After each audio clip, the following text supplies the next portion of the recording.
RBI నిబంధనలకు విరుద్ధంగా ఆర్థిక శాఖ అనుమతి లేకుండా 55 కోట్ల రూపాయల నిధులు హెచ్ఎండిఏ తరపు నుంచి ఎలా చెల్లించారు? అది కూడా అధికారులకు కేవలం మౌఖిక ఆదేశాలతో మీరు మంత్రి స్థాయిలో అలా ఎలా ఇస్తారు అనేది ఏసీబీ రెండవసారి విచారణలో మాజీ మంత్రి బీఆర్ఎస్ కార్యనిర్వాహక అధ్యక్షుడు పార్టీ వర్కింగ్ ప్రెసిడెంట్ అయిన కేటీఆర్ను పిలిచి విచారించారు.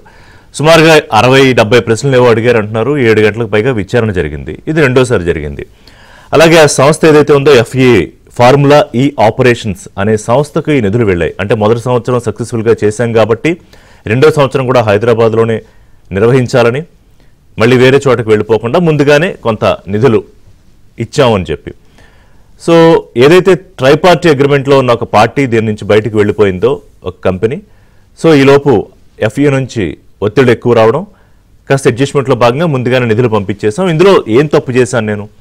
అంతర్జాతీయ స్థాయిలో హైదరాబాద్ ఖ్యాతిని పెంచడానికి ఎన్నో రాష్ట్రాలు పోటీ పడుతుంటే దేశంలో నేను పట్టుకొచ్చాను హైదరాబాద్కి అనేది కేటీఆర్ వాదన. సరే, ఇందులో ఖ్యాతి పెరిగిందా? 600-700 కోట్ల ఖర్చు నుంచి రాష్ట్రం బడ్జెట్ నుంచి బయటికి తరలిపోకుండా కాపాడారని రేవంత్ రెడ్డి అంటున్న మాటల్లో వాస్తవం ఎంత? ఇదంతా ఒక అంశం. అంటే ఇందులో ఉన్న లీగాలిటీస్ ఏమిటి? క్విడ్ ప్రోకో జరిగిందా, లేకపోతే ఎలక్టరల్ బాండ్స్ రూపంలో ఎందుకని ఆ కంపెనీ 49 కోట్లు బీఆర్ఎస్ పార్టీకి చెల్లించింది? ఇవన్నీ తేల్తాయి లీగల్గా. కానీ ఇందులో పొలిటికల్ ఆస్పెక్ట్ ఏంటి? పొలిటికల్ యాంగిల్ ఏంటంటే కేటీఆర్ను ఈ కేసులో ఇరికించి రేవంత్ రెడ్డి జైలుకు పంపించాలనుకుంటున్నారా? Point number 1. అంటే కక్షపూరితంగా రేవంత్ రెడ్డిని జైల్లో పెట్టారు కాబట్టి ఇవాళ ఏదో రూపంలో కేటీఆర్ను, హరీష్ రావును, కేసీఆర్ని జైలుకు పంపాలనుకుంటున్నారు అనేది బీఆర్ఎస్ నాయకులు చేస్తున్న కామెంట్స్. నిన్న మీరు చూస్తే ఒక భారీ బల ప్రదర్శన. అంటే ఇటు బీఆర్ఎస్ ఆఫీస్ దగ్గర పోలీసులు మోహరించారు, ఇటు ఏసీబీ కార్యాలయం దగ్గర భారీగా ఫోర్సెస్ని డమ్ చేయాల్సి వచ్చింది. విపరీతంగా కార్యకర్తలు వచ్చారు. ఎందుకనంటే ఒక విచారణకు వెళ్తుంటే మొన్న కేసీఆర్ కాళేశ్వరం కమిషన్ విచారణ ముందు, పీసీ ఘోష్ కమిషన్ విచారణ ముందు హాజరయ్యేటప్పుడు కూడా ఇదే పరిస్థితి. సరే, అంతకుముందు హరీష్ రావు విచారణకు హాజరయ్యారు. ఇంత స్థాయిలో రాకపోయినా సరే ఇవాళ కేసీఆర్ విచారణకు భారీగా హాజరైన పరిస్థితి. అయితే పీసీ ఘోష్ కమిషన్ విచారణ ముందు కేసీఆర్ వెళ్లే ముందు కాళేశ్వరం విషయంలో కవిత వచ్చారు సంఘీభావంగా. కానీ నిన్న కేటీఆర్ విచారణ సందర్భంగా వారు ఎక్కడా కనిపించలేదు. పైగా వేరే ప్రోగ్రాం కూడా పెట్టుకున్నారు. అయితే ఒక ట్వీట్ అయితే చేశారు. అంటే అప్పుడు బల ప్రదర్శనకు దిగారు, ఇప్పుడు కేవలం ట్వీట్తో సరిపెట్టేశారు. ఎందుకంటే ఇద్దరి మధ్య క్లియర్గా గ్యాప్, డిఫరెన్సు, ఆధిపత్యమైన పోరుకు సంబంధించిన గ్యాప్ కనిపిస్తుంది కాబట్టి. సో ఇందులో ముఖ్యంగా ఏంటంటే ఈ లీగల్గా ఎటువంటి చర్యలు తీసుకునే అవకాశం కనిపిస్తోంది. ఈ కేసు ఎంతవరకు నిలబడుతుంది, నిలబడే అవకాశం ఎక్కువ ఉంది. ఎందుకంటే చాలా టెక్నికల్గా ఎవిడెన్సెస్ చాలా క్లియర్గా ఉన్నాయి కాబట్టి.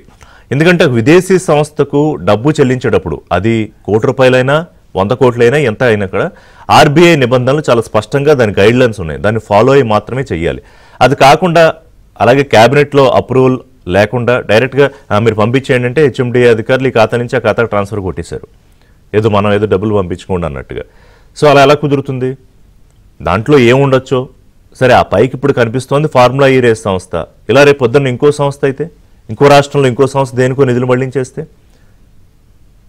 అది పక్కదారి పడితే, సో ఖచ్చితంగా ఈ సంస్థలు అవి ఎందుకు ఫాలో కాలేదని అడుగుతాయి. ఇప్పుడు ఇందులో పొలిటికల్గా నిజంగానే రేవంత్ రెడ్డి, కాంగ్రెస్ పార్టీ కేసీఆర్ని, హరీష్ రావుని, కేటీఆర్ని టార్గెట్ చేశారా? టార్గెట్ చేస్తే జైలుకు పంపించాలనుకుంటున్నారా? నిజంగా కేటీఆర్ని ఇప్పుడు జైలుకు పంపిస్తారా రేవంత్ రెడ్డి రేపు స్థానిక సంస్థలు ఎన్నికలు పెట్టుకుని? నిన్న కేటీఆర్ ఈ విచారణకు వెళ్లే ముందు చూస్తే ఖచ్చితంగా నన్ను అరెస్ట్ చేస్తారు, చేసుకుంటే చేసుకోండి, ఏముంది ఓ 15 రోజులు రెస్ట్ తీసుకుంటా జైల్లో అన్నారు. అంటే ఆయన కొంత రెచ్చగొడుతున్నట్టే కనిపించింది రేవంత్ రెడ్డిని, మీరు చేసుకుంటే చేసుకోండి అని. అలాగే రేవంత్ రెడ్డి మీద నిన్న సాయంత్రం ఆయన వచ్చిన తర్వాత కొంత పరుష పదజాలం వాడారు. అంటే రేవంత్ రెడ్డి ఒక పార్టీకి నాయకుడా, ఇంకొక రకంగానో ఎలా చూసినా కూడా ఆయన ఒక రాష్ట్రానికి ముఖ్యమంత్రి. ఎన్నో మనస్పర్ధలు, రాజకీయ పరమైన విభేదాలు ఉండొచ్చు వాళ్ళిద్దరికీ. కానీ ఒక లొట్టపీసు ముఖ్యమంత్రి, లేకపోతే హౌలా, ఇలాంటి పదాలు ముఖ్యమంత్రిని ఉద్దేశించి ఎలా వాడతారు? కేటీఆర్ సాధారణంగా ఆ రకమైన పదాలు వాడే వ్యక్తి కాదు. ఆయన కొంత ఆచితూచి మాట్లాడతారు. కానీ ఈ మధ్య అధికారం కోల్పోయాక కొంత అసహనంతో ఉన్నట్టే కనిపిస్తోంది కేటీఆర్. ఎందుకని కేటీఆర్ రకమైన భాష మాట్లాడుతున్నారు? ఆయన అండమే కాకుండా ఏదో వెనకాలందరితో జై జై అనిపించినట్టు ఆ పదాన్ని అనిపించారు. అది కొంత ఇబ్బందిగా, ఇబ్బెట్టుకరంగా ఉంది. ఒక ముఖ్యమంత్రి స్థాయిని స్థానాన్ని గౌరవించాలి కదా. వాళ్ళే చెప్తారు కదా అనేక సందర్భాల్లో కేసీఆర్ని ఏమన్నా అంటే 4 చీరేస్తా ఉన్నప్పుడు కేసీఆర్ ముఖ్యమంత్రిగా గౌరవించాలని కోరుకున్నప్పుడు మరి రేవంత్ రెడ్డిని కూడా ముఖ్యమంత్రిగా గౌరవించాలి కదా. పార్టీ శ్రేణులకు ఎటువంటి సంకేతాలు ఇస్తున్నారు కేటీఆర్ అనేది కూడా చర్చ చేయాలి. అలాగే ఒక పక్కన కవిత ఇష్యూ, ఒక పక్కన కాళేశ్వరం ఇష్యూ, అలాగే కేటీఆర్ ఈ ఫార్ములా ఈ రేస్ ఇష్యూ, ఇవన్నీ కేసీఆర్ని చికాకు పెడుతున్నాయి. ఖచ్చితంగా చికాకు పెడుతున్నాయి, ఇరిటేట్ చేస్తున్నాయి. అంటే ఒకవేళ రేవంత్ రెడ్డి ప్రభుత్వం కాంగ్రెస్ ప్రభుత్వం కక్ష కడితే బీఆర్ఎస్ మీద కేసీఆర్ ఫ్యామిలీ మీద ఏడాదిన్నర టైం ఎందుకు తీసుకుంది? ఒకటి, నిజంగానే కక్ష కట్టి అరెస్ట్ చేస్తే అది రేవంత్ రెడ్డికి రాజకీయంగా కలిసి వస్తుందా, బూమరాంగ్ అవుతుందా?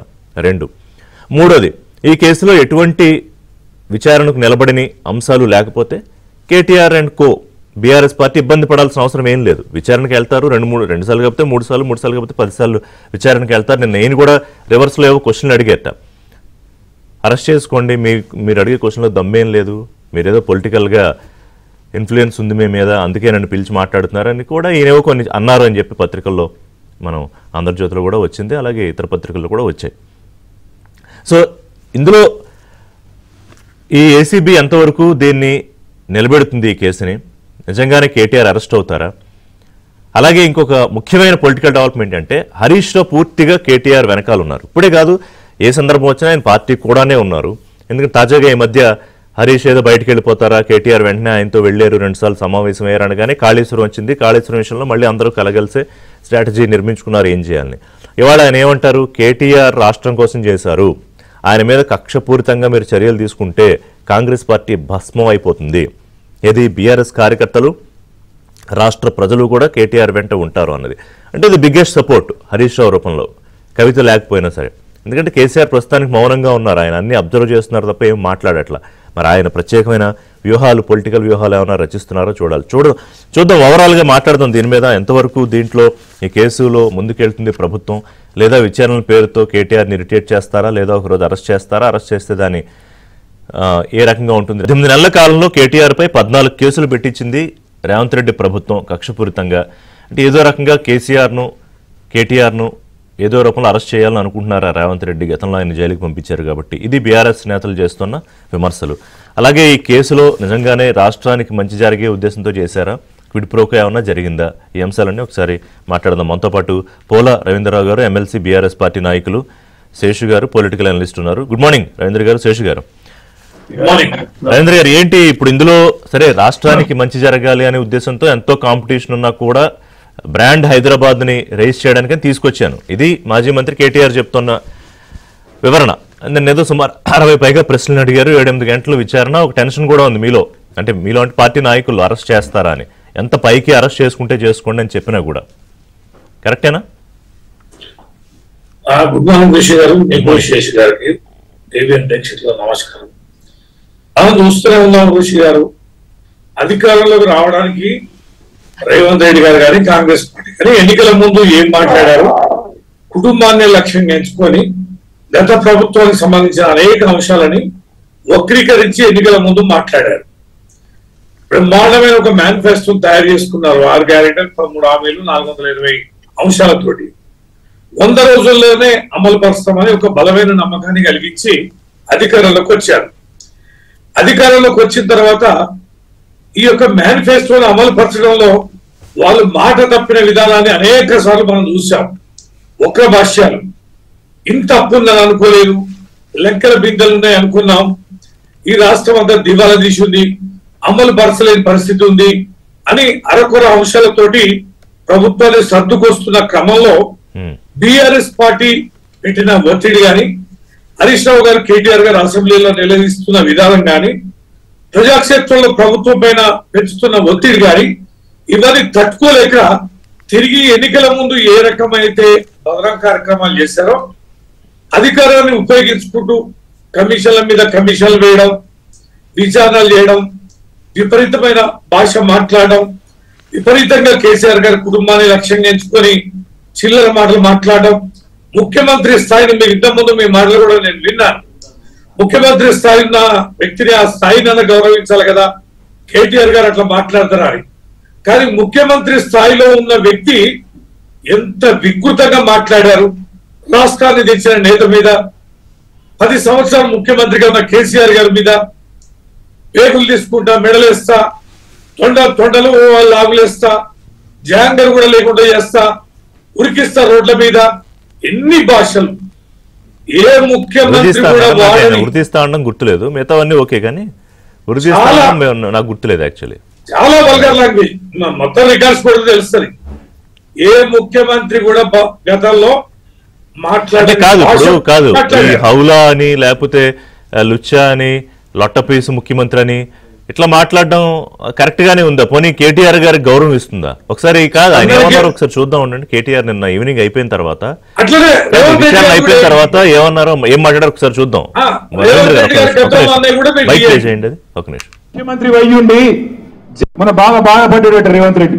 నేను హౌలా అన్నా, బాధపడ్డాడట.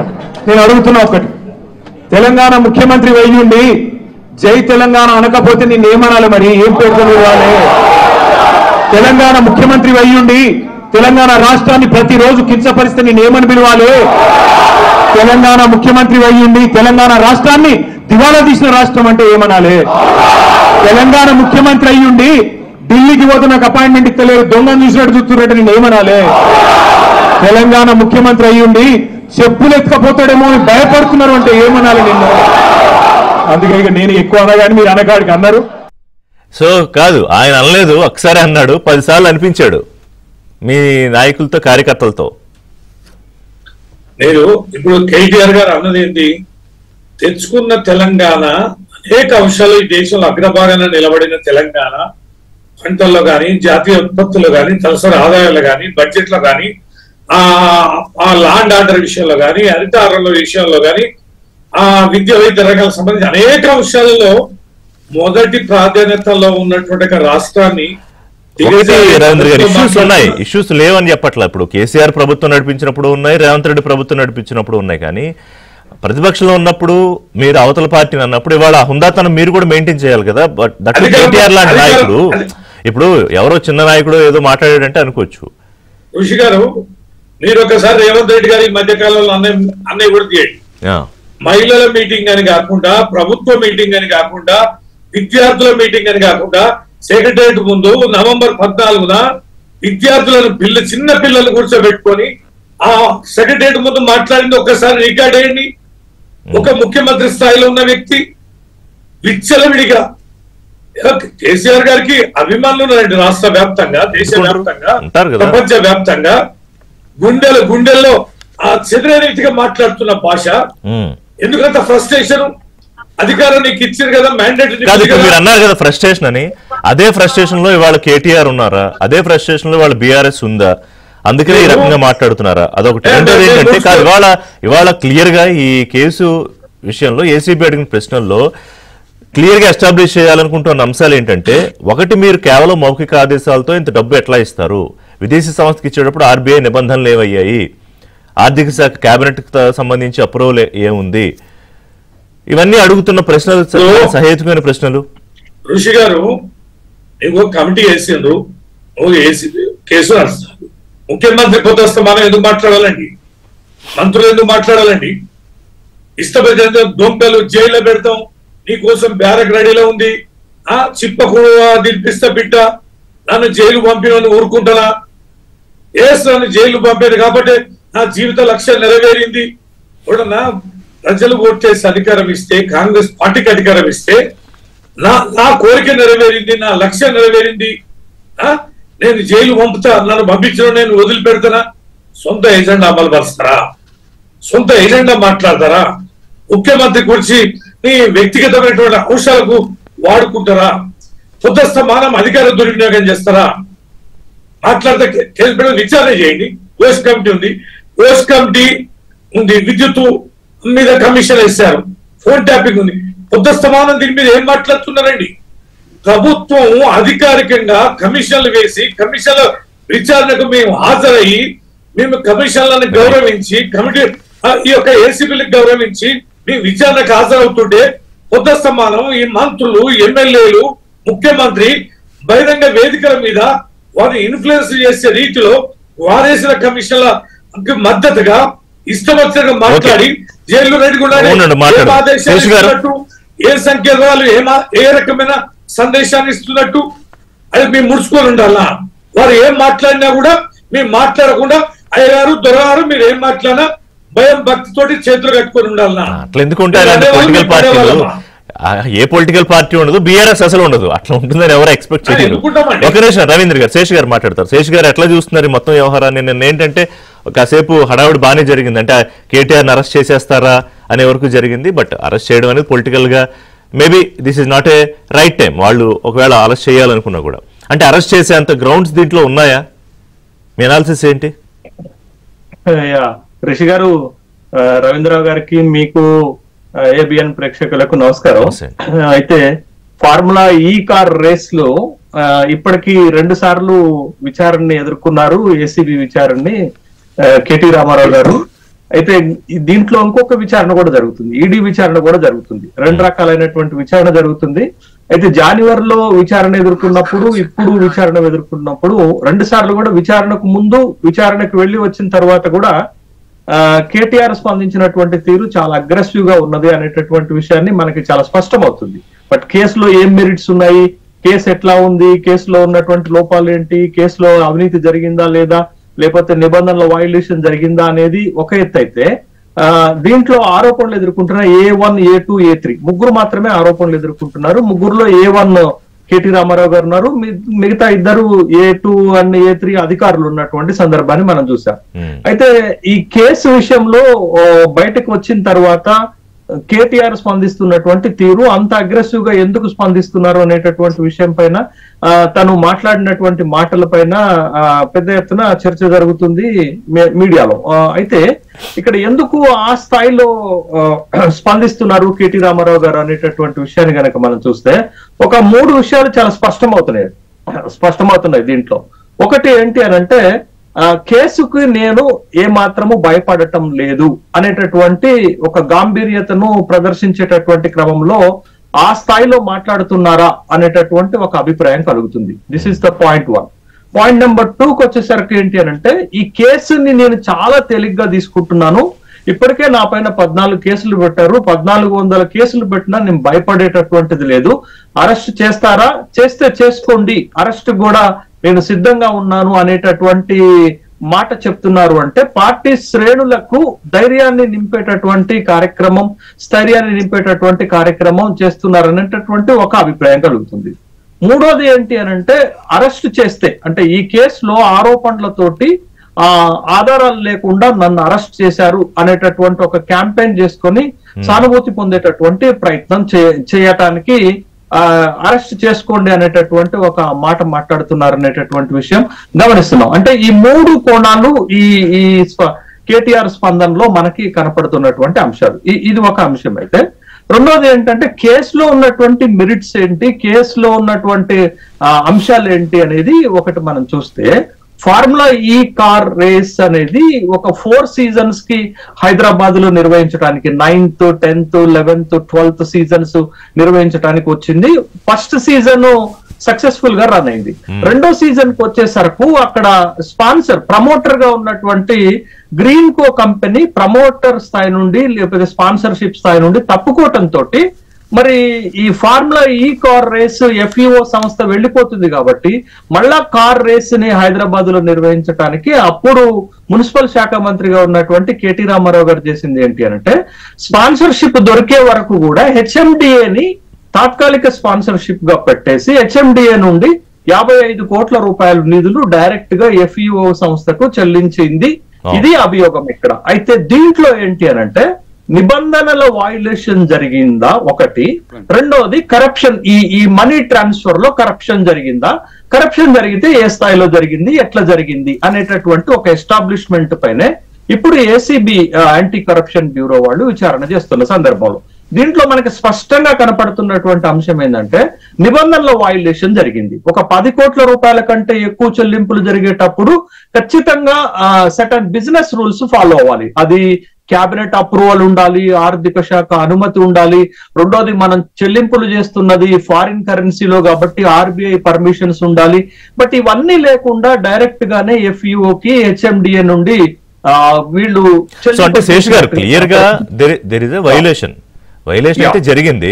అది ఏ అడ్జస్ట్మెంట్స్ కోసం అన్నా కూడా అంటే ఏస్ నెక్స్ట్ అనే company just before 4 months before the agreement దానికి ఎట్లా ఇస్తారు ఇవన్నీ ఉన్నాయి. ఒకసారి అందులో మాట్లాడదాం అంటే టెక్నికల్ గా అంశాలు అలాగే పొలిటికల్ అంశాలు మనతో పాటు. ఒక పాయింట్ చెప్తాను. ఇప్పుడు నిబంధనల వయలేషన్ జరిగింది అనేది స్పష్టంగా కనపడుతున్నటువంటి నేపథ్యంలో రెండో కోణం ఏంటంటే దీంట్లో కరప్షన్ ఏ స్థాయిలో జరిగింది అనేది. అయితే 55 కోట్లు డైరెక్ట్ గా ఎఫ్ఈఓకి వెళ్ళాయి కాబట్టి దీంట్లో కరప్షన్ లేదు అని కేటీ రామారావు గారు వాదిస్తుంటే, బట్ దాంట్లో వస్తున్నటువంటి ఇంకొక డైమెన్షన్ ఇంకొక కోణం ఏంటి అని అంటే మీరు గ్రీన్ కో అనేటటువంటి సంస్థ బీఆర్ఎస్ పార్టీకి ఎలక్ట్రల్ బాండ్స్ కొన్నారు అంటే క్విడ్ ప్రోకో జరిగింది అని అంటే, బట్ క్విడ్ ప్రోకో జరిగింది గ్రీన్ కో చెప్తున్న సంస్థ చెప్తున్న వాదన ఏంటి అని అంటే మేము ఒక బీఆర్ఎస్ ఎలక్ట్రల్ బాండ్సే కాదు బీజేపీ కొన్నాము కాంగ్రెస్ కొన్నాము, మరి దాన్ని ఎలా చూడాలనేటటువంటి ఒక వాదన తీసుకొస్తుంది. ఒకవేళ నిజంగా ఎలక్ట్రల్ బాండ్స్ ద్వారానే క్విడ్ ప్రోకో ద్వారానే అవినీతి జరిగితే దాన్ని ఎస్టాబ్లిష్మెంట్ చేయడానికి ఆధారాలు దొరకవు. కాబట్టి కేసులో ఆరోపణలు మాత్రమే ఉంటాయా, ఆధారాలు వస్తాయా, ఆధారాల ఆధారంగా శిక్షిస్తారా అనేటటువంటిదే ఈ కేసులో ఉన్నటువంటి అతి ముఖ్యమైన అంశం. రైట్, ఎమ్మెల్సీ అద్దంకి దయాకర్ గారు కాంగ్రెస్ పార్టీ సీనియర్ నాయకులు ఆయన జాయిన్ అయ్యారు. దయాకర్ గారు గుడ్ మార్నింగ్. ఒక చిన్న బ్రేక్ తీసుకుంటా. బ్రేక్ తర్వాత ఏంటి మీరు కక్ష కట్టారా కేసీఆర్ మీద అలాగే కేటీఆర్ మీద హరీష్ రావు మీద అంటున్నారు, మరి 14 కాదు 1400 కేసులు పెట్టుకున్నా పర్వాలేదు అని చెప్పి. దయాకర్ గారు, ముఖ్యమంత్రి రేవంత్ రెడ్డి కేసీఆర్ ఫ్యామిలీపై కక్ష కట్టారు. కేసీఆర్, హరీష్ రావు, కేటీఆర్. సరే కవిత ఎపిసోడ్ మాట్లాడదాం అనుకోండి పక్కన. ఫోన్ ట్యాపింగ్, కాళేశ్వరం, ఇప్పుడు ఫార్ములా ఈ కార్ ఏం చేద్దాం అనుకుంటున్నారు? వాళ్ళ ఫ్యామిలీలో ఎంతమందిని జైల్లోకి పంపిద్దాం అనుకుంటున్నారు? పంపిస్తే రెస్ట్ తీసుకుంటామని చెప్తున్నారు.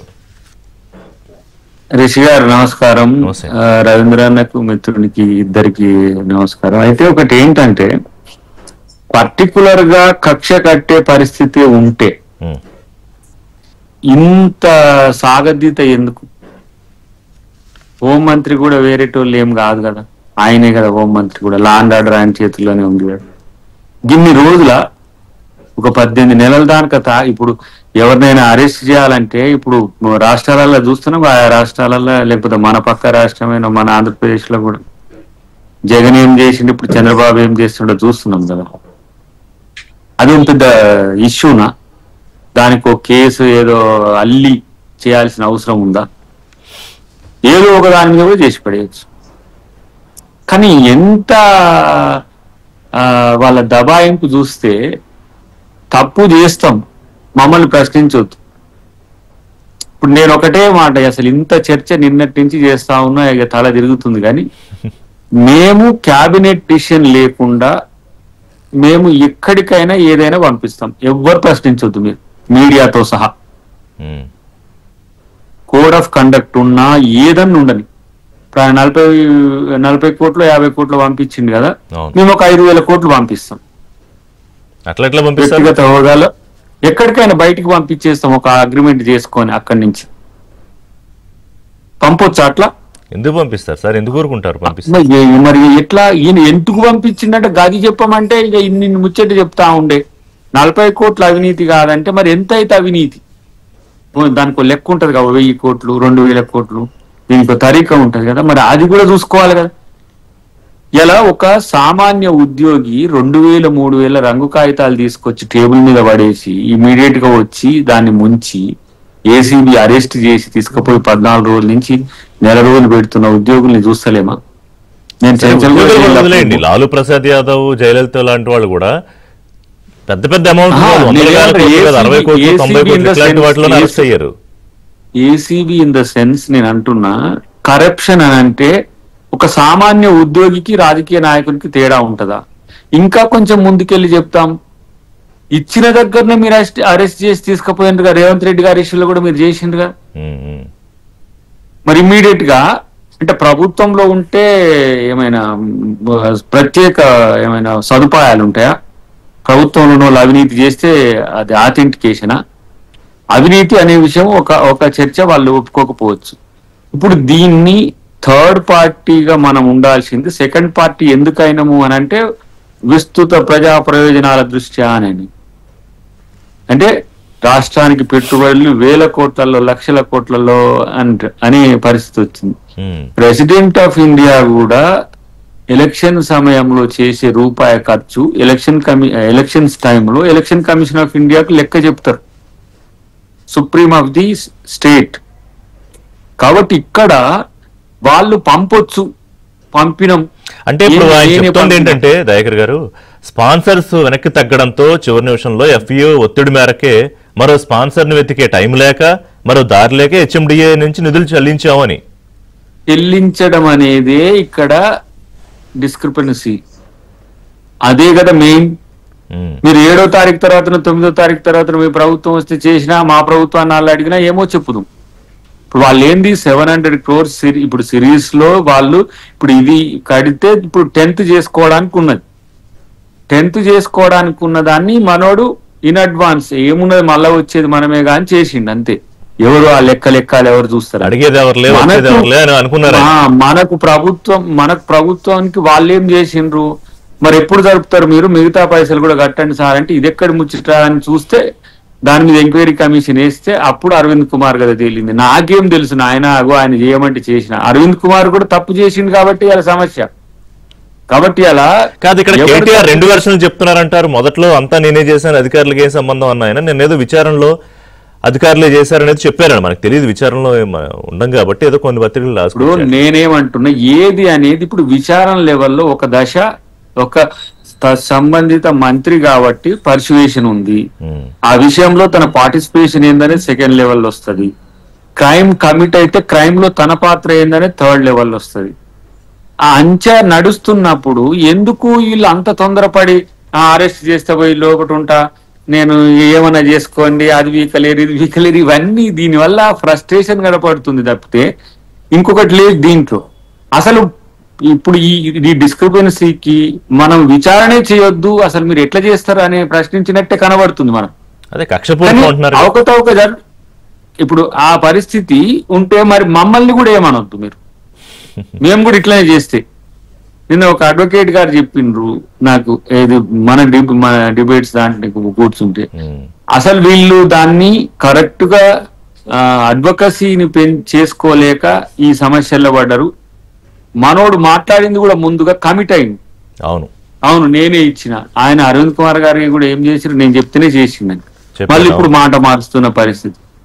అంటే ఈ తడబాటుకు ఈ గందరగోళానికి కారణం ఏందనేది మిత్రుడు కేటీఆర్ చూసుకోవాలి. కానీ సమస్య ఏసీబీ మీద పెడితే ఇప్పుడు మనము దానకిషోర్ గారితో ఒక ఎంక్వైరీ చేసి ఆయన పిటిషన్ ఇప్పుడు దరఖాస్తు చేసిండు ఈ అంశాల్లో అని. ఎందుకంటే అధికారులు కూడా మళ్ళీ ఇప్పుడు తప్పులో పడరు కదా. ఇప్పుడు అరవింద్ కుమార్ గారు ఇంకెవరు ఎవరు చేయమంటే చేసిండ్రు. ఇప్పుడు ఆయన ఇంట్రెస్ట్ ఏంది, మీ ఇంట్రెస్ట్ ఎక్కడనో ఉన్నాడు. ఇప్పుడు అందుకని నేను మారోడు అరెస్ట్ చేస్తాడేమో అని ఒక డైలాగ్ అని మొత్తం సీన్ క్రియేట్ చేసి అంతా చేసింది. కానీ అవన్నీ పెద్దగా గవర్నమెంట్ ఏంటంటే వీళ్ళు ఏమైనా ఏది అరెస్ట్ చేస్తే అల్లకల్లోలం చేస్తానికని తెచ్చుకున్న వాళ్ళు తప్పితే, ఇప్పుడు ఒక ప్రతిపక్ష నాయకుని కొడుకు మాజీ మంత్రి అలాంటి వాళ్ళ పట్ల అనుచితంగా కూడా ప్రభుత్వం ఎందుకు వివరిస్తుంది అనుకుంటున్నారు వీళ్ళు? ఎందుకు గాయగాయ అవుతున్నారు? అవసరం ఏమున్నది? అరెస్ట్ చేసేటప్పుడు హరీష్ రావు ఏమన్నారు తెలుసా, 18 నెలల కాలంలో కేటీఆర్ పై 14 కేసులు పెడతారా? స్థానిక సంస్థల ఎన్నికల నేపథ్యంలోనే కేటీఆర్ పై కేసు. అలాగే కేటీఆర్ ని టచ్ చేస్తే బీఆర్ఎస్ కార్యకర్తలు, రాష్ట్ర ప్రజలు కాంగ్రెస్ పార్టీని భస్మం చేసేస్తారన్నారు. చెప్పించారు హరీష్ రావు మిమ్మల్ని. అయితే నేనేమంటున్నానంటే వారి సరే వాళ్ళిద్దరి మధ్యన ప్రేమ చిగురించినందుకు సంతోషపడదాం. కానీ ఇప్పుడు కేసులు అంటే తప్పు చేసే ముందు ఉండాలి. ఇప్పుడు ఉత్తగానే కేసు వేస్తాము, పోలీసులు సరిపడదుగా గవర్నమెంట్ కు అనుకూలంగా ఉంటారు. కోర్టులు అట్నే ఉంటాయా? హైకోర్టు కాంగ్రెస్ పార్టీదా లేకపోతే సుప్రీంకోర్టు కాంగ్రెస్ పార్టీదా? పోలేదా? మనోడు వేయక ముందే పోయి అసలు పైగా ఇప్పుడు కోర్టులు అక్షంతలు అన్ని జల్లడాలు మొట్టికాయలు అన్ని పడుతున్నాయి, చేస్తూనే ఉంటాయి కదా. న్యాచురల్ కదా. నీ ఇష్టం వచ్చినట్టు ప్రభుత్వం చేసి ఒక చర్య చేసి దానికి మద్దతు చెప్పమంటే కోర్టు ఎందుకు చెప్తుంది? ఇప్పుడు మనోడు పోలేదా, నాట్ టు అరెస్ట్ అని పోయిండు.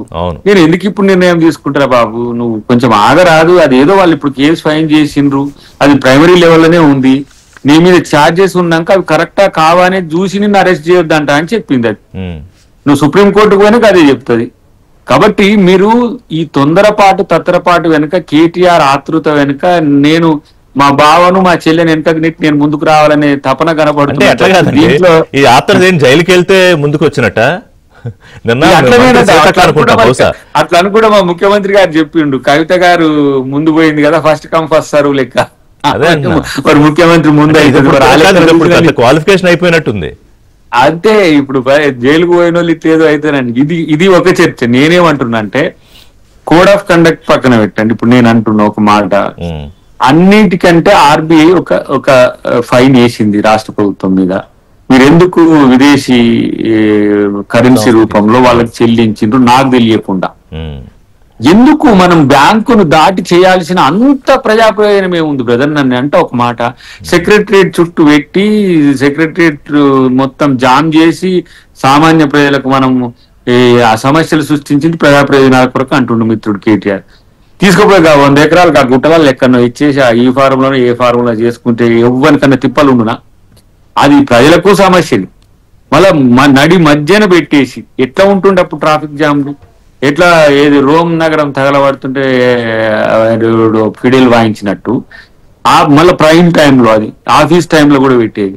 పోనీ దానివల్ల 1,00,000 కోట్లు వస్తాయని వాళ్ళు ప్రచారం చేసుకొని అని ఏం పెట్టకపోయినా మరి 1,70,000 బ్రాండ్ తెలంగాణని ఆకాశం అంత స్థాయికి తీసుకెళ్తే ఇక వాళ్ళు రేవంత్ రెడ్డి పడేస్తున్నాడు నేల మీద. ఇప్పుడు మనం మంచి చేస్తామని చెప్పి దొంగతనం చేయొద్దు, అర్థమైందా? మంచి కొరకని రాబిన్హుడ్ కూడా మంచి చేసిండు. రాబిన్హుడ్ పేదలకు పెట్టిండు, కానీ రాబిన్హుడ్ అవతల ఫస్ట్ చేసింది ఏంటి? దొంగతనమే అంటారు. కాబట్టి అలా దాన్ని పోని అదన్నా అంటుండ్రా, పోని మేము చేసింది తప్పు కాదని కూడా అంటుండ్రా. అరెస్ట్ చేయరి, పోయి పండుకుంటా రెస్ట్ తీసుకుంటా. అసలు ఈ అరెస్ట్ అనే ఒక ఫోబియా మనోనికి పడ్డట్టున్నది. అరెస్ట్ చేస్తారని నిన్ను ఎందుకు చేస్తారు? ఓకేనా, ఉత్త పుణ్యానికి చేస్తానికి ఏమైనా ప్రభుత్వం చేతులు జాపుకొని కూర్చుందా? మాకేం పని లేదా? కేటీఆర్ అరెస్ట్ చేసుకుంటూ కూర్చునే పనేనా మాకు? ఇలా రైతుల పంచాయతీ ఉంది మాకు. ఇప్పుడు వాళ్ళు రైతు భరోసా చేయడానికి మా ఎంట పడుతున్నారు వాళ్ళు. ఇప్పుడు ఉద్యోగులకు సంబంధించి పిఆర్సీలకు సంబంధించి పైసలు ఎట్లా తెచ్చుకోవాలనో కింద మీద పడుతున్నాం. వాళ్ళు చేసిపోయిన అప్పులకు వడ్డీలే ఇప్పుడు రైతు భరోసా బ్రహ్మాండంగా మీరు చేసి 9,000 కోట్ల ఎంతో సబ్జెక్టు కరెక్షన్ చేస్తూ దాని మీద చర్చ జరగాల్సింది. చూడండి మరి దేని మీద జరుగుతుందో దయాకర్ గారు. ఇప్పుడు మీకు ఏది సెన్సేషన్ ఉంటే అది పెడతారు. ఓవరాల్ గా రాష్ట్ర వ్యాప్తంగా ఉన్న వాతావరణం కేటీఆర్ అరెస్ట్ అవుతాడా, కేటీఆర్ దీని మీదకి పోయింది. రైతు భరోసా ఇచ్చాడు రేవంత్ రెడ్డి, డబ్బులున్నా లేకపోయినా చేసిన ప్రామిస్ నిలబెట్టుకుంటున్నాడు, పక్కకు పోయింది. కేసీఆర్ గారు వచ్చిండు బయటికి, ఇంత అలజడి హంగామా ఉందా? వచ్చిండు కామ్గా కమిషన్ ముందు పోయిండు, నేను ఇంకెవరా చెప్పుకుంటాను ఆయన, నేనేం చెప్తాను రాసుకో అన్నాడు, పోయిండు. వచ్చిండు కామ్గా ఇంటికి పోయిండు. ఇక మనోడు మొన్నటి నుంచి హంగామా కేటీఆర్ అరెస్ట్ చేస్తే మొత్తం అది చేయాలి ఇది చేయాలి, మీరు అక్కడ అది చేయరా, మీరు ఇక్కడ ఇది చేయరా, లేకపోతే ఖైరతాబాద్ ఇప్పుడు బీఆర్ఎస్ ఎంతమంది వచ్చారు నిన్న నాయకులు ఆ భవన్ దగ్గర రోడ్ల మీద అంతా పోలీసులు కదా పెద్ద ఇదైపోయింది. సాయంత్రం కూడా ఎప్పుడు నేను 6:30 వస్తున్నా అక్కడి నుంచి, ఇంకా అక్కడి నుంచి మాజీ ఎమ్మెల్యేలు వాళ్ళంతా చుట్టుపక్కల, అటువైపు టిఆర్ఎస్ ఆఫీస్ ఉంది, ఇటువైపు ఏసీబీ ఆఫీస్ ఉంది లక్కీలు వాళ్ళకు. నేనేమంటున్నా, రేపు మీరు తప్పు చేయలేదని నిరూపించుకోగలిగితే మంచిగా ఈ నుంచి అడిగి 1,00,000 మందితో ర్యాలీ చేద్దురు. తప్పు చేస్తే సరే ఏ విధంగా మీరు అరెస్ట్ అవుతారు ఇదంతా తర్వాత వ్యవస్థలు చూసుకుంటారు. కానీ ఈ షో ఆఫ్ ఏంటంటే అరెస్ట్ చేయకుండా ఉంటే ఏదో జనం వస్తే కాదని కాదు, అరెస్ట్ చేసే సందర్భం వచ్చినప్పుడు ఎంతమంది ఉన్నా 1,00,000 మంది ఉన్నా చేస్తారు. అంతే కదా. కాబట్టి అరెస్ట్ అసలు వండక ముందే తిందామనే కోరిక ఎందుకు? నేను తొందరగా జైలుకు పోవాలి, ఇప్పుడు చేస్తే నాకు టీఆర్పీ పెరుగుతుంది అనే కోరికతో అయితే 18 నెలల దాకా ఎందుకు వెయిట్ చేస్తుంది రేవంత్ రెడ్డి ప్రభుత్వం? ఏదో ఒక ఇది చేసి జైలుకు పంపించాలంటే గత ప్రభుత్వంలో తవ్వితే బయటపడతాయనేది వాళ్ళు కాంగ్రెస్ అంటోంది. అలాగే రేవంత్ రెడ్డి పౌరుషంతో మాట్లాడుతుంటే కేటీఆర్ పొగరుతో మాట్లాడుతున్నారు అనేది వాళ్ళ కాంగ్రెస్ పార్టీ మంత్రులు చేస్తున్న విమర్శ. జైలుకి వెళ్ళాలని అంత కుతూహలంగా ఉంటే మీరు రెచ్చగొడుతూ ఉంటే చూద్దాం మరి అని సెన్సేత కూడా అన్నారు. మేము రెచ్చిపోవట్లేదు, రెచ్చగొడితే మరి ఏం జరుగుతుందో చూద్దామని. ఎన్నికల ముందు కేసీఆర్ గారి కుటుంబం అంతా అవినీతిమయం, 1,00,000 కోట్లు చేసిందని చెప్పని విస్తృత ప్రచారం చేశారు. కాళేశ్వరం కూడా 94,000 కోట్లు ఖర్చు పెడితే 1,00,000 కోట్లు తిన్నారని కూడా ప్రచారం చేసింది. ఏ ప్రచారం అయితే చేసి దేనైతే కీలకంగా భావించి కేసీఆర్ గారి కుటుంబాన్ని బదనాం చేసి అధికారంలోకి వచ్చారో వచ్చే కానించి ఎక్కడైనా సరే ఇరికించాలి మనం అన్నాం కదా అనేది ఒక ఎజెండా. రెండోది ఏంటి, సంపదను సృష్టించడం చేతగాక ఇచ్చిన హామీలను అమలు పరచడం చేతగాక డైవర్షన్ పాలిటిక్స్ కార్యక్రమంలో భాగంగా ఏదైతే బలమైన ప్రతిపక్షంగా బీఆర్ఎస్ పార్టీ ఉందో కేటీఆర్ గారు బలంగా ఈ ప్రభుత్వాన్ని నిలదీస్తున్నారో ఖచ్చితంగా ఆయనను కేసీఆర్ గారిని లక్ష్యంగా ఎంచుకొని ఏది ఏమైనా జైలు పంపాలని ఆయన మాటలే. ముఖ్యమంత్రి రేవంత్ రెడ్డి గారు మాట్లాడి ఏవైనా సరే ఒక 10 మీటింగ్లు మీరు తీయండి, అవి కేబినెట్ మీటింగ్లా, బహిరంగ సభల, మహిళలయ, విద్యార్థులే తీయండి. ఆయన మాట్లాడిన దాంట్లో 75% కేసీఆర్ గారి కుటుంబాన్ని, గత ప్రభుత్వాన్ని తీవ్రంగా విమర్శించారు. 10 ఏళ్ళు మరి కేసీఆర్ ముఖ్యమంత్రిగా ఉన్నారు, కేసీఆర్ ప్రభుత్వంలో వ్యక్తులు కీలకమైన పాత్రలో ఉన్నారు కాబట్టి అనివార్యంగా వాళ్ళ గురించి మాట్లాడకుండా రాజకీయం చేయడం సాధ్యం కాదుగా తెలంగాణలో. అవును, రాజకీయం కాదుగా, నీకు మ్యాండేట్ ఇచ్చింది పరిపాలన చేయమని, ముఖ్యమంత్రిగా పనిచేయమని, ఈ ప్రభుత్వాన్ని ప్రతిష్టను కాపాడమని, ప్రజలకు ఇచ్చిన హామీలను నెరవేర్చమని, ముఖ్యమంత్రిగా ఒక బాధ్యతాయుతంగా వ్యవహరించమని, వల్గర్ లాంగ్వేజ్ వాడి రాష్ట్ర ప్రతిష్టని బజార్లకు ఇచ్చి బర్బాదు చేయమని కాదు కదా, ఇచ్చిన హామీలని విస్మరించమని కాదు కదా, ఒక కుటుంబాన్ని లక్ష్యంగా ఎంచుకొని కొత్త సమానం అదే పని చేయమని కాదు కదా, ముఖ్యమంత్రి స్థాయిలో ఉండి కేసీఆర్ గారి కుటుంబాన్ని ఇరికించడమే లక్ష్యం అని కాదు కదా. కొత్త సమానం జైల్లో పెడతాం, చిప్పకూడు తినిపిస్తా బిడ్డ, టేబుల్ మెడల్ వేసుకుంటా బిడ్డ. ఈ మధ్యకాలంలో అన్నాడు ఆయన, ఈ మధ్య గత 4 రోజుల్లో ఇట్లాంటి మాటలు వాడినట్టు నాకు గుర్తులేదు రేవంత్ రెడ్డి గారు ముఖ్యమంత్రిగా. అయ్యో మీరెందుకు గుర్తులేదు ఋషి గారు? ఈ మధ్యకాలం అంటే గడిచిన 1 నెలన్నర కాలంలో విచ్చలవిడి లాంగ్వేజ్ ప్రతి రోజు కూడా ఏ సమావేశమైనా రేవంత్ రెడ్డి గారు భాష మాట్లాడతా, లేదంటే విచిత్రంగా మొదటిసారిగా నేను మిమ్మల్ని యాంకర్ గా నేను చూడడం. నేను నిన్న 10 టీవీ ఇట్లానే అన్నారు, కొత్త 10 టీవీలో హాని కలిసి ఆయన మాట్లాడి లైవ్ లో వినిపించాను ఏ రకమైన భాష మాట్లాడి. అంటే నేను ఈ మధ్య సమావేశాలు అనేది పాలసీ గురించి మాట్లాడుతున్నాడు.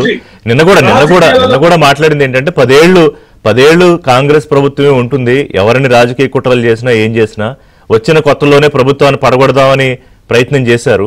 ఇవన్నీ మాట్లాడాడు ఆయన. అక్కడెక్కడ పరుష పదజాలం వాడలేదు. నిన్నటి మొన్నటి ముచ్చట కాదు, ఆయన ఏ రోజైనా మాట్లాడుతున్నది కేసీఆర్ గారి కుటుంబాన్ని, కేటీఆర్ హరీష్ రావు గారిని. అందుకనే ఆయన మాట్లాడే ధోరణికి మీరు కేటీఆర్ హరీష్ రావు ఉన్నారు కాబట్టి మొత్తం మీద సరే కక్షలో కార్పణ్యాలో కాస్త పాలు పోసారా పార్టీ మీద? ఎందుకంటే ఇప్పుడు అందరూ సరే కవిత గారు బయట ఉన్నా కూడా సపోర్ట్ గా ట్వీట్ పెట్టారు విచారణకు సంబంధించి నోటీసులు వచ్చినప్పుడు. హరీష్ రావు అయితే భస్మమే అయిపోతుంది కేటీఆర్ టచ్ చేస్తే అంటున్నారు. సో అంతా కాస్త ఆ పార్టీలోని గందరగోళానికి విచారణ ద్వారా అంత మళ్ళీ దగ్గరికి అవుతున్న పరిస్థితి ఏమన్నా ఉందా? కేసీఆర్ గారి యొక్క చరిత్రను గాని, ఒక నాయకుడిగా తెలంగాణ ఇచ్చిన నాయకుడిగా గాని, ముఖ్యమంత్రిగా గాని తెలంగాణ ప్రజలు మర్చిపోరు. తెలంగాణ ప్రజల హృదయాల్లో ఉన్నారు. కేటీఆర్ వస్తే కొంతమంది హంగామా కాదు, అది ఖచ్చితంగా అది వైబ్రేషన్. ఒక అభివృద్ధి పథ అగ్రభాగాన్ని నిలిపి ఒక రాష్ట్రాన్ని తెచ్చిన కుటుంబం పైన, నేత పైన ఈ రకంగా వేధించడం, జైలు పంపుతారడం, ఆ ముఖ్యమంత్రి స్థాయిని ఆయన వాడుకొని దుర్వినియోగం చేసే విధానం, ఇచ్చిన హామీలను తప్పించుకునే విధానం, డైవర్షన్ పాలిటిక్స్ చేసే విధానం పట్ల ప్రజలు అసహనంగా ఉన్నారు, అసంతృప్తిగా ఉన్నారు. ఏ స్కీమ్ అయినా రుణమాఫీ 30% కాదు రాజేంద్ర గారు, ఇప్పుడు తప్పు చేస్తే కాదు పొరపాటు జరిగింది అని కేటీఆర్ ఒప్పుకున్నారు. అది అలా జరిగి ఉండకూడదు. ఆర్బీఐ క్లియరింగ్ గైడ్ లైన్స్ ఉన్నాయి. ఇప్పుడు దయాకర్ గారు ఏమంటున్నారు, మా గవర్నమెంట్ 4-5 వేల కోట్లు పంపిస్తుంది డైరెక్ట్ గా గవర్నమెంట్ ప్రోగ్రామ్ కే, ఆర్బీఐ అడగకుండా కేబినెట్ అప్రూవల్ లేకుండా సీఎం డెసిషన్ తీసుకుంటాడు, కరెక్టేనా అని. అది ఎలా కరెక్ట్ అవుతుంది? అది కరెక్ట్ కాదు, ఇది కరెక్ట్ కాదు కదా. కేసుకు సంబంధించి మీరు ఏసీబీ వేసారు, విచారణకు మేము హాజరు అవుతున్నాం, నేను చెప్తున్నాం. పొద్దు సమానం జైలు పంపుతా బిడ్డ, నువ్వు జైల్లో ఉంటా బిడ్డ అని పొద్దు సమానం టీవీలలో కానీ పేపర్లలో కానీ మొత్తం మీడియాలో కాంగ్రెస్ మంత్రులు ఏం మాట్లాడుతున్నారండి? ముఖ్యమంత్రి ఏం మాట్లాడుతున్నారు? బిడ్డ నీ అయ్య కొడుకులకు 2 చెంచాలు కూడా జైల్లో రూమ్ పెట్టిన రెడీలో ఉండండి. రేవంత్ రెడ్డి గారి మాటలు మీరు రికార్డు పరిశీలించండి. ఇవి అన్నరా లేదా అనేది దయాకరణ ఉన్నారు, అన్నడా లేదా చెప్పమనంటే రికార్డు తీసి మీకే శేషు గారు. ఇవాళ ఇప్పుడు ఫోన్ ట్యాపింగ్ వ్యవహారం అది ప్రభాకర్ రావు వచ్చారు, దాదాపు ఒక క్లైమాక్స్ చేరుకునే పరిస్థితి కనిపిస్తోంది. ఆ తర్వాత దానిలో పొలిటికల్ విచారణలు ఎంక్వైరీలు ఉంటాయా అనేది కూడా చూడాలి. ఇవాళ పిసిసి చీఫ్ మహేష్ గౌడ్ సాక్షిగా హాజరవుతున్నారు. సరే, ఒక పక్కన కాళేశ్వరం విచారణ కూడా అయిపోయింది. మరి కేసీఆర్ని విచారణ చేశాక దాంట్లో నాకు తెలిసి విచారించడానికి ఏం మిగలలేదు, ఇంకా రిపోర్టు ఇవ్వడమే. సరే, ఫార్మా కారు ఏంటి అంటే ఈ వరుసగా ఈ విచారణ పర్వం తెలంగాణ రాజకీయాల్లో ఎటువంటి మలుపులకు దారితీస్తుంది? రిషి గారు, మీరు అడిగిన దాంట్లో ఒక కీలకమైన అంశాన్ని చెప్తాను నేను.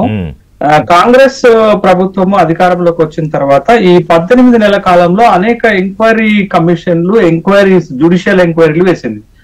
మీకు కాళేశ్వరం జ్యుడిషియల్ ఎంక్వైరీ ఒకటి జరుగుతుంది, విద్యుత్ ఒప్పందాలపైన జ్యుడిషియల్ ఎంక్వైరీ జరిగింది, రిపోర్ట్ కూడా సబ్మిట్ చేసినట్టుగా మనకు తెలుసు. తర్వాత ఒకటి ఫార్ములా కార్ రేసింగ్ ఎంక్వైరీ, అటు ఈడీ ఎంక్వైరీ జరుగుతుంది, ఇటు ఏసీబీ ఎంక్వైరీ జరుగుతుంది, ఇంకొకటి ఫోన్ ట్యాపింగ్ కు సంబంధించినటువంటి ఎంక్వైరీ జరుగుతుంది.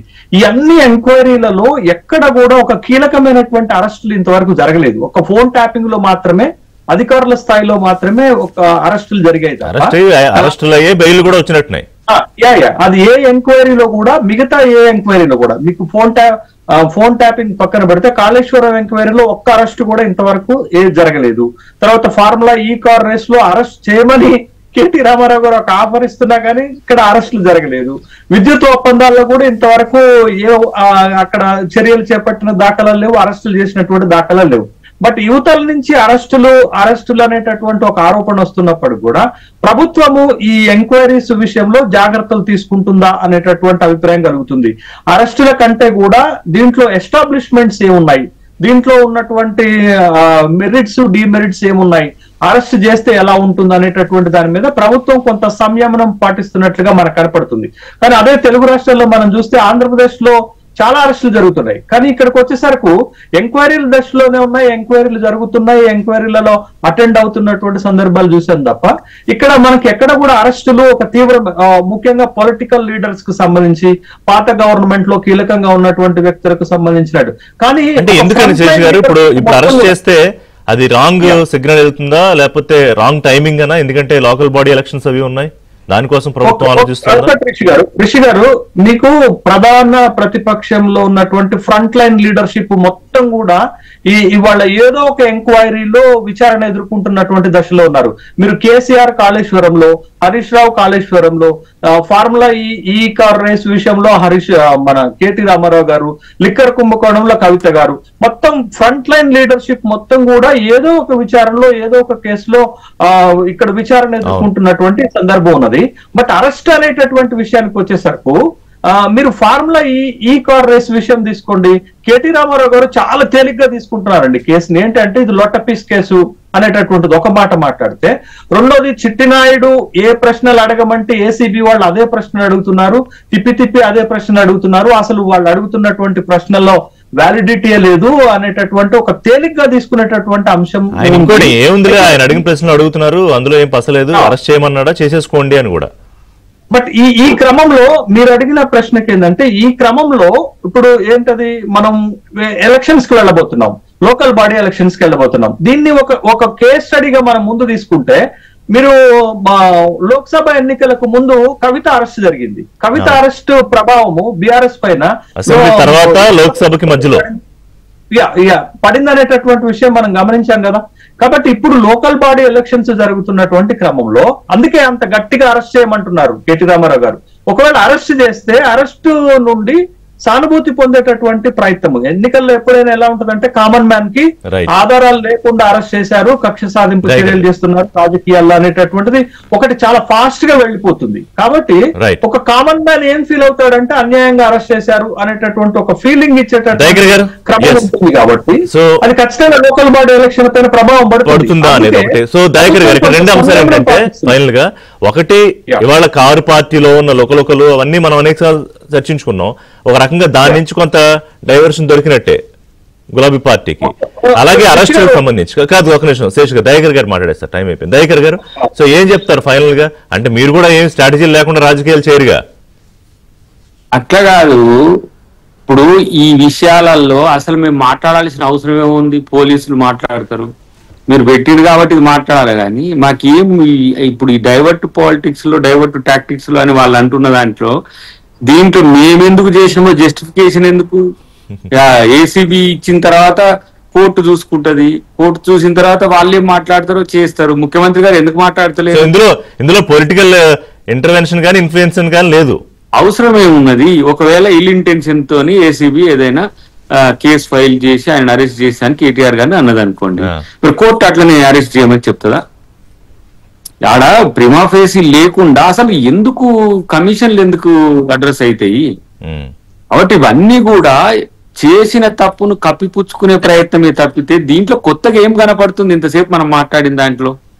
ఇప్పుడు కాళేశ్వరం పీసీ ఘోష్ విచారణ కానివ్వండి, లేకపోతే ఇప్పుడు ఫార్ములా కానివ్వండి, ఇవన్నీ కూడా చట్ట ప్రకారం జరిగి ఏ రిపోర్ట్ వస్తే దాని ప్రకారం బ్రదర్. అవి ఈ నాట్ ఈవెన్ ఏదో పార్టీ వేసినాయో ప్రభుత్వం వేసిన మంత్రుల కమిషన్ కాదు, అది judiciary commission derived from constitution. ఒకవేళ కనుక అది తప్పు, ఆ కమిషన్ ఏమంటుంది తప్పు అని అంటే ఇమ్మీడియట్ గా వాళ్ళు high court supreme court by squash petition వేసుకోవచ్చు. వాళ్ళు అట్లా చేయలేదు కదా. చేస్తే మీకు ఆ పరిస్థితి ఇప్పుడు లేదని చెప్పింది కదా కోర్టులు కూడా. చూద్దాం, ఎందుకంటే దాన్ని కూడా మీరు అక్రమ కేసులు ఇప్పుడు మనవడు నేను వెనకటికి చెప్తే కదా, ఏదో బ్రహ్మానందన్ అలీని టెస్ట్ చేయడానికి మిషన్ పెడితే ఆయన మిషన్ నే టెస్ట్ చేస్తాడు అలీ. అట్లా ఉంది ఇప్పుడు. ఏదో వాళ్ళు వేసుకురు క్వశ్చన్లు, ఏదో వేసుకురు, ఏదైనా చేసేయండి, అరెస్ట్ చేస్తారు, వేసుకోమని. ఇది కోర్టులను చట్టాలను రెచ్చగొడుతున్నారండి కేటీఆర్ గారు. ఎవరు రెచ్చిపోతారు? నేనేమంటున్నా అంటే ఎవరు రెచ్చిపోతారు? దానికి ఎవరికి సంబంధం ఏమున్నది? దాని అవసరంలో ఇప్పుడు మీరు చర్చ పెట్టి ఏబిఎన్ చర్చ పెట్టేవాటి పిలువబట్టి మిమ్మల్ని గౌరవించి వస్తున్నాం కానీ అసలు మంత్రులు కాదు కదా, ఎవరు కూడా మాట్లాడాల్సిన సందర్భం రాదు. కాకపోతే చూద్దాం, ఆ అంశాన్ని ట్రేస్ చేయకపోతే ఏమైతుంది? కాంగ్రెస్ పట్టించుకోవట్లేదని అంటారు మీరు. కానీ ఇక్కడ మనోని యొక్క ఆతృత వెనుక, లేదంటే ఇంకేదో ప్రభుత్వం మీద ఏదో ఇంకా నెగిటివ్ ఎస్టాబ్లిష్ చేయాలనే ఆతృత కనపడుతుంది తప్పితే దాంట్లో కొత్త ఏమీ లేదు. రేవంత్ రెడ్డి గారు కేసు పెట్టమంటే పోలీసులు పెట్టింది అంటారు. రేవంత్ రెడ్డి గారు అరెస్ట్ చేయమని చెప్తే కోర్టు చెప్తారు. రేవంత్ రెడ్డి గారు ఇచ్చిన ప్రశ్నలే ఎస్సీబీ అధికారులు కూడా అడుగుతున్నారు. రేపు కోర్టు కూడా అదే చెప్తుందా? చూద్దాం మరి కోర్టు ఏం చెప్తుంది, లేకపోతే కేటీఆర్ కుతూహలానికి కోర్టు బ్రేక్ లేస్తుందా, ఏం జరుగుతుందో చూద్దాం ఈ విషయంలో. థ్యాంక్ యూ రవీంద్ర గారు, దయాకర్ గారు, శేష్ గారు. ఇది వాళ్ళ ఏబిఎన్ బ్రేక్.